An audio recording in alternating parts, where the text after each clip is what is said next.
Hi everyone, welcome back to Katral Kalanjiyam channel. 7ஆம் வகுப்பு சமூக அறிவியல் பாடத்தில் 2ஆம் இடைப்பருவத் தேர்வு நவம்பர் 2025ஆம் ஆண்டுக்கான மிகவும் முக்கியமான வினாக்களை தான் இந்த வீடியோவில் நம்ம தெளிவாக பார்க்க போகிறோம். இந்த வீடியோவை ஸ்கிப் பண்ணாமல் பாருங்கள். அப்போது தான் எல்லா முக்கியமான வினாக்களையும் உங்களால் தெரிஞ்சுக்க முடியும். அது மட்டும் இல்லாமல் எக்ஸாமில் வரக்கூடிய எல்லா கொஸ்டின்ஸையும் அட்டன் பண்ணி நல்ல மார்க்ஸ் ஸ்கோர் பண்ண முடியும். இது வரைக்கும் நம்ம சேனலை சப்ஸ்கிரைப் பண்ணாதவங்க சப்ஸ்கிரைப் பண்ணிக்கோங்க. அப்படியே பக்கத்தில் இருக்கிற பெல் ஐக்கான் சிம்பிளையும் ப்ரெஸ் பண்ணிக்கோங்க. அப்போதான் நான் அடுத்தடுத்து அப்லோட் பண்ணுற வீடியோஸ் உங்களுக்கு வந்து சேரும். சரி, வாங்க நம்ம வீடியோக்குள்ளே போகலாம்.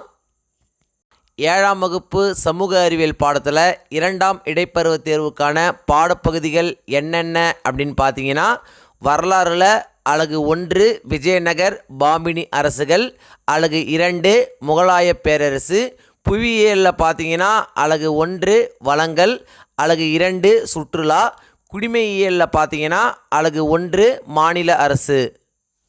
அலகு 1 விஜயநகர் பாமினி அரசுகள்.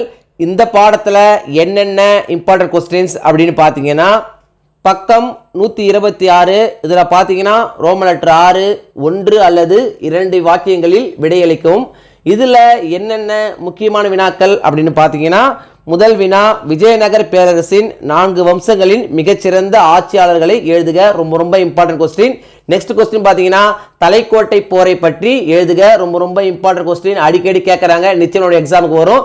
நெக்ஸ்ட் பார்த்தீங்கன்னா, தக்கான சுல்தானத்தின் 5 சுதந்திர அரசுகள் யாவை. ரொம்ப இம்பார்ட்டன்ட் கொஸ்டின், அடிக்கடி கேட்குறாங்க, நிச்சயமாக எக்ஸாமுக்கு வரும். ஸோ இதை நீங்கள் அவசியம் படிச்சுங்க.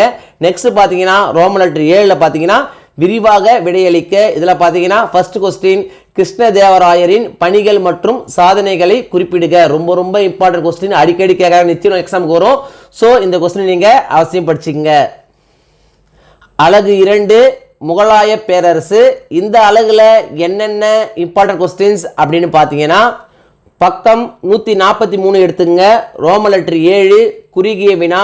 இதில் என்னென்ன முக்கியமான வினாக்கள் அப்படின்னு பார்த்தீங்கன்னா, ஃபர்ஸ்ட் கொஸ்டின், 1526 பானிபட் போர் ஏற்பட்டதற்கான சூழலை எழுதுக. ரொம்ப இம்பார்ட்டன்ட் கொஸ்டின், அடிக்கடி கேட்குறாங்க. ஸோ இதை அவசியம் படிச்சுங்க.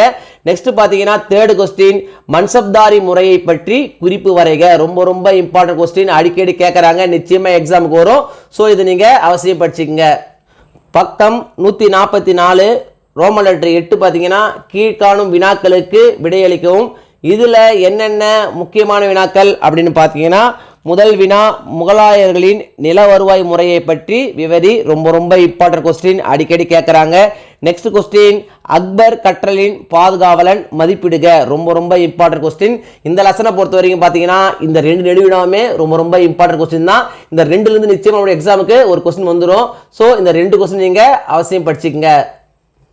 புவியியலில் என்னென்ன முக்கியமான வினாக்கள் அப்படின்னு பார்த்தீங்கன்னா, அலகு 1 வளங்கள்.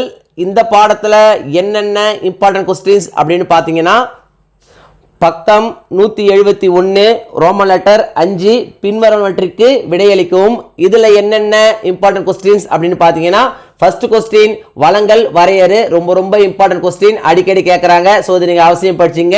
நெக்ஸ்ட் பார்த்தீங்கன்னா, உலகில் சூரிய ஆற்றலை பயன்படுத்துவதில் முதன்மையான நாடுகள் யாவை. ரொம்ப இம்பார்ட்டன்ட் கொஸ்டின், அடிக்கடி கேட்குறாங்க. ஸோ இதை நீங்கள் அவசியம் படிச்சிங்க. நெக்ஸ்ட் பார்த்தீங்கன்னா, ஃபோர்த் கொஸ்டின், கார்பன் அளவின் அடிப்படையில் நிலக்கரியின் வகைகளை கூறு. ரொம்ப இம்பார்ட்டன்ட் கொஸ்டின், அடிக்கடி கேட்குறாங்க. ஸோ இதையும் நீங்கள் அவசியம் படிச்சிங்க. நெக்ஸ்ட் பார்த்தீங்கன்னா, ரோமன் லெட்டர் 6 பின்வருவனவற்றை வேறுபடுத்தி எழுதுக. இதில் பார்த்தீங்கன்னா ஃபர்ஸ்ட் கொஸ்டின், உயிருள்ள வளங்கள் உயிரற்ற வளங்கள். ரொம்ப இம்பார்ட்டன்ட் கொஸ்டின்.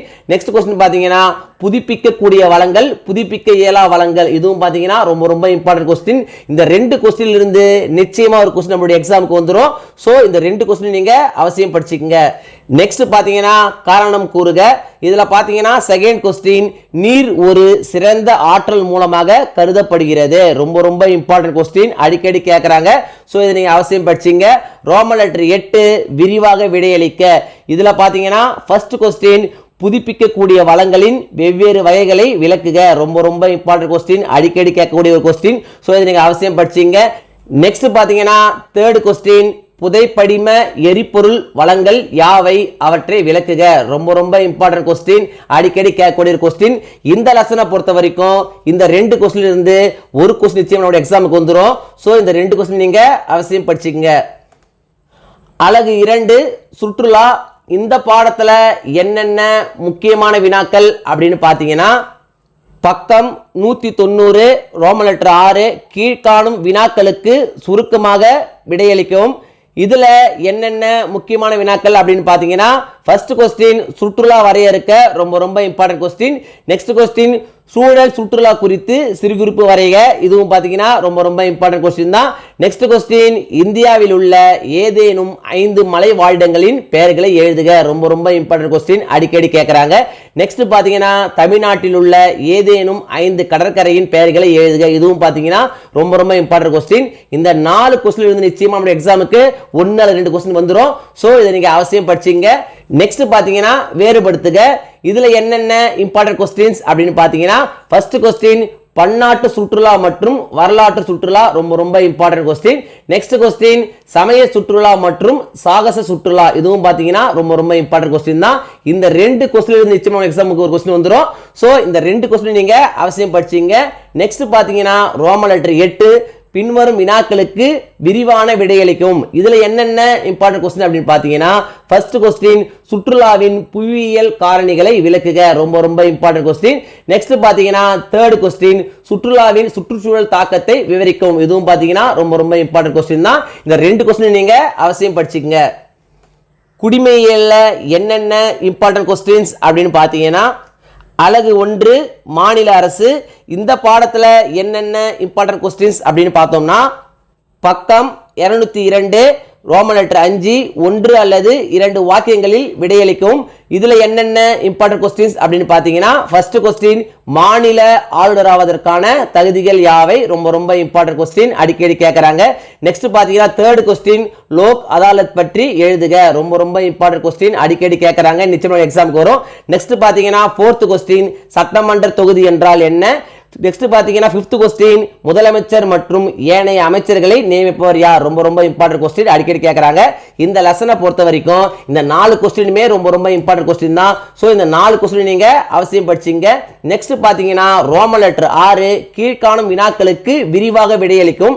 இதுல பாத்தீங்கன்னா ஃபர்ஸ்ட் கொஸ்டின் ஆளுநரின் அதிகாரத்தை விவரிக்கும், ரொம்ப ரொம்ப இம்பார்ட்டன்ட் கொஸ்டின், அடிக்கடி கேட்கறாங்க. ஸோ இதை நீங்க அவசியம் படிச்சீங்க.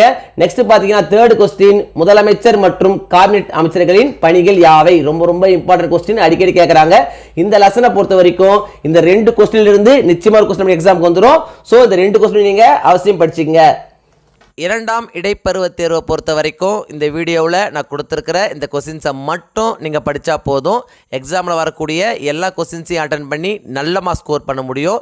1 மார்க்ஸை பொறுத்த வரைக்கும் இம்பார்ட்டன்ட் 1 மார்க்ஸ் அப்படின்னு படிக்காதீங்க, எல்லா 1 மார்க்ஸையும் படிச்சுக்கோங்க. அப்போது தான் 1 மார்க் செக்ஷனில் உங்களால் ஃபுல் மார்க் ஸ்கோர் பண்ண முடியும். இந்த வீடியோ நிச்சயம் உங்களுக்கு யூஸ்ஃபுல்லாக இருந்துக்கும்னு நம்புகிறேன். இந்த வீடியோ உங்களுக்கு பிடிச்சிருந்தா லைக் பண்ணுங்கள், கமெண்ட் பண்ணுங்கள், மறக்காமல் உங்கள் ஃப்ரெண்ட்ஸுக்கும் ஷேர் பண்ணுங்கள். வேறு ஏதாவது டாபிக்ஸில் உங்களுக்கு வீடியோஸ் தேவைப்பட்டாலும் கமெண்ட் பாக்ஸில் போடுங்க. தேங்க்யூ, தேங்க்ஸ் ஃபார் வாட்சிங் my channel. See you in the next video.